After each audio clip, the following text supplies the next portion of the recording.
बरतानवी अखबार ने खैरात के लिए जमा होने वाली रकम तहरीक इंसाफ को मुंतकिल होने का दावा किया है।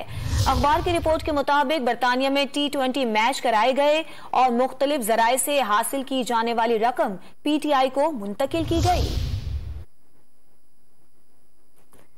तहरीक इंसाफ में ममनुआ फंडिंग की गूंज 8 बरस से जारी है। इसकी तवील दास्तान बरतानवी जरीदा फाइनेंशियल टाइम्स ने भी शाया की है।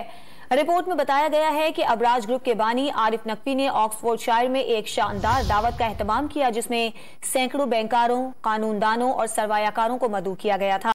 मेहमानों को 2000 से 2500 पाउंड अदा करने का कहा गया और बताया गया कि यह रकम खैराती मकसद के लिए इस्तेमाल होगी, लेकिन इसकी तफसील नहीं दी गई थी। इसमें गैर मामूली बात यह थी कि इससे फैज पाने वाली जमात पाकिस्तान की एक सियासी जमात थी। ये फीस वोटन क्रिकेट लिमिटेड को दी गई, जो दरअसल केमन आइलैंड्स में रजिस्टर्ड कंपनी थी। केमन आइलैंड्स में रजिस्टर्ड कंपनी आरिफ नकवी की मिल्कियत थी। रिपोर्ट में मजीद कहा गया है कि वोटन क्रिकेट को कई कंपनियों और अफराद ने लाखों डॉलर्स के फंड्स दिए।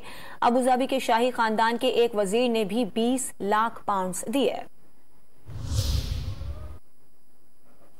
बरतानवी अखबारात ने खैरात के लिए जमा होने वाली रकम तहरीक इंसाफ को मुंतकिल होने का दावा किया है। अखबार की रिपोर्ट के मुताबिक बरतानिया में T20 मैच कराए गए और मुख्तलिफ जराए से हासिल की जाने वाली रकम PTI को मुंतकिल की गई। ये अहम इंकशाफ किया गया है एक बरतानवी अखबार की जानिब से। तहरीक इंसाफ में ममनुआ फंडिंग की गूंज 8 बरस से जारी है और इसकी तवील दास्तान बरतानवी जरीदा फाइनेंशियल टाइम्स ने भी जारी की।